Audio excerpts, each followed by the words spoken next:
नागपूर महानगरपालिका अस्थायी आरोग्य कर्मचारी संघटनातर्फे अस्थायी आरोग्य कर्मचाऱ्यांच्या वेतनाबाबत आणि त्यांच्या अनेक मागण्यांकरिता मांग दिवस आयोजित करून संविधान चौक येथे निदर्शने करण्यात आली। जम्मू आनंद नागपुर महानगरपालिका अस्थायी आरोग्य कर्मचारी संगठन का अध्यक्ष। आज राष्ट्रीय आरोग्य मिशन नेशनल हेल्थ मिशन के तहत जो कंत्राटी आरोग्य कर्मचारी है नागपुर महानगरपालिका क्षेत्र के अंतर्गत 34 ऐसे प्राथमिक आरोग्य केंद्र और हेल्थ पोस्ट है।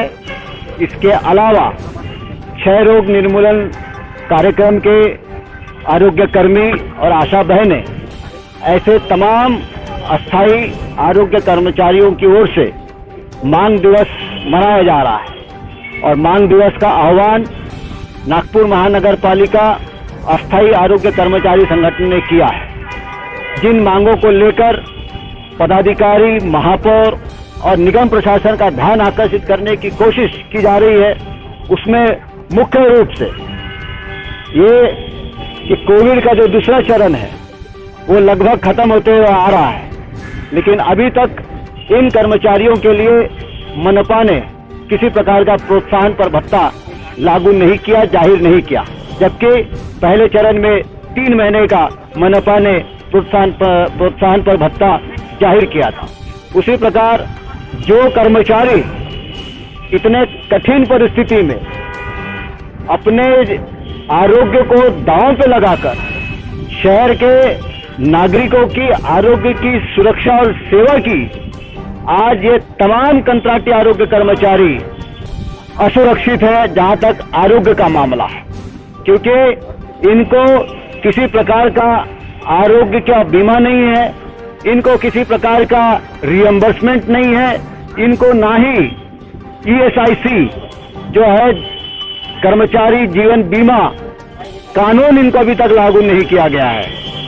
आप देखेंगे कि इस कोविड में लगभग सारे आरोग्य कर्मचारी अलग अलग समय पे संक्रमित हुए हैं और बड़े पैमाने पे इनको खर्चा करना पड़ा अपने इलाज पर।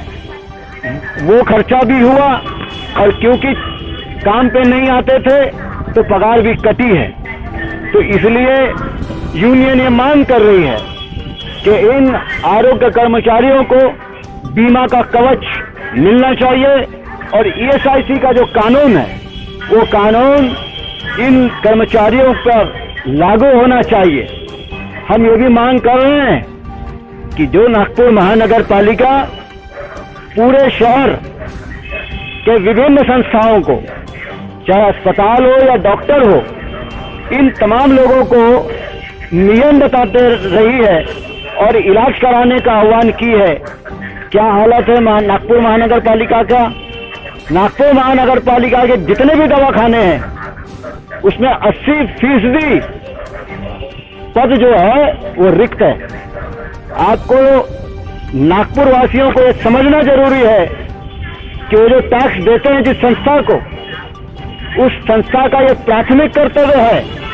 संविधान में लिखा हुआ है कि स्थानीय स्वराज संस्थाओं को प्राथमिक चिकित्सा, आरोग्य इसकी जिम्मेदारी है। लेकिन आज इसी नागपुर महानगर पालिका के अंदर चाहे डॉक्टर हो, चाहे नर्सेस हो, चाहे कंपाउंडर हो, अटेंडेंट हो, लैब टेक्नीशियन हो, इनके 80% पद पिछले कई वर्षों से रिक्त पड़े हैं।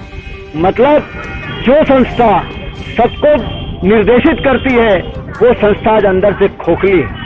इसलिए हमने मांग की है कि नागरिकों को दर्जेदार प्राथमिक आरोग्य सुविधा उपलब्ध कराने की जो जिम्मेदारी है वो मनपा की है और इसलिए इन तमाम रिक्त पदों पर ये जो कंत्राटी कामगार है NHM के, इनका समायोजन करे और नागरिकों को दर्जेदार आरोग्य की सेवा मुहैया कराए।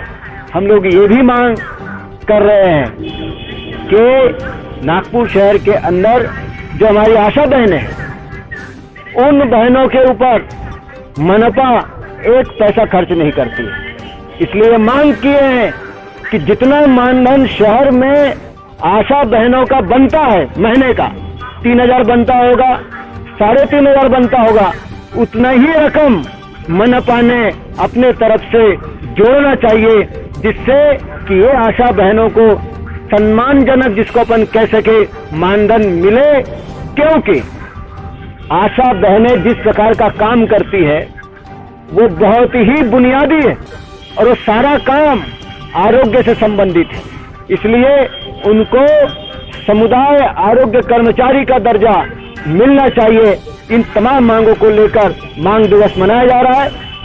4-4:15 बजे माननीय महापौर प्रथम नागरिक उनसे यूनियन का एक शिष्टमंडल मिलने जाने वाला है। इन सारी बातों की चर्चा हम करने वाले हैं। महाराष्ट्र न्यूज 7 साठी रोशन बोकडे, नागपूर।